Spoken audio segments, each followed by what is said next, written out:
ایران کے رہبر اعلیٰ آیت اللہ خمینی لگ بھگ 41 برس قبل جلا وطنی ختم کرنے کے بعد وطن لوٹ کر ایران میں اسلامی انقلاب کی داغ بیل ڈال رہے تھے۔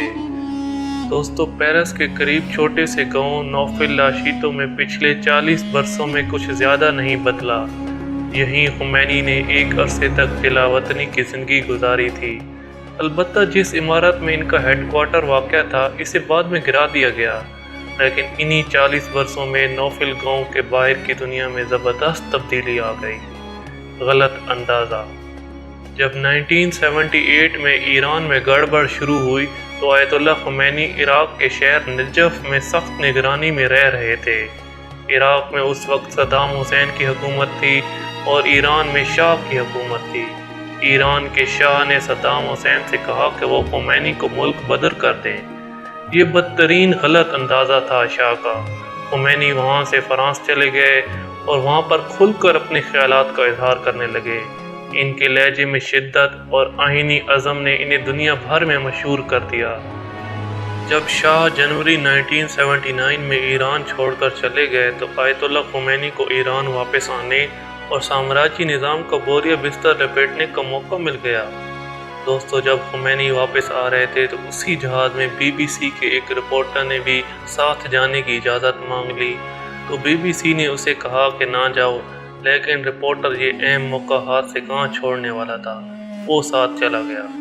جلد ہی رپورٹر کو احساس ہوا کہ اس نے غلطی کی ہے۔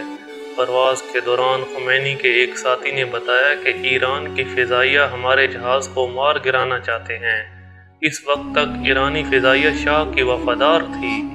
جہاز میں موجود صحافی یہ خبر سن کر صدمے کی حالت میں چلے گئے، لیکن خمینی اور ان کے وفاداروں نے نعرے لگانا شروع کر دیے اور وہ سب شہید ہونا چاہتے تھے۔ اسلامی ریاست کا قیام: رپورٹر نے جہاز میں سفر کرتے ہوئے خمینی کی ویڈیو بنائی۔ وہ اپنی فرسٹ کلاس کی نشست پر بیٹھے کھڑکی سے باہر دیکھتے ہوئے رپورٹر کو نظر انداز کر رہے تھے۔ ایک صحافی نے ان سے پوچھا کہ وہ اتنے سالوں بعد وطن واپس لوٹ رہے ہیں تو کیسا محسوس کر رہے ہیں؟ تو خمینی نے جواب دیا، کچھ نہیں۔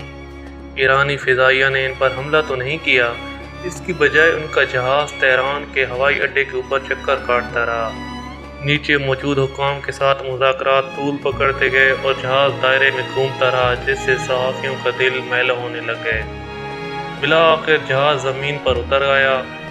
آیت اللہ خمینی کے استقبال کے لیے جو ہجوم اکٹھا ہوا تھا، اس کے بارے میں کہا جاتا ہے کہ وہ انسانی تاریخ کا سب سے بڑا اجتماع تھا۔ دوستو، ایران میں اسلامی جمہوریہ قائم ہو گئی، جو آگے چل کر مغربی دنیا کے بڑے مخالفین میں سے ایک ثابت ہوئی۔ دوستو، آیت اللہ خمینی کی یہ ویڈیو آپ کو کیسی لگی؟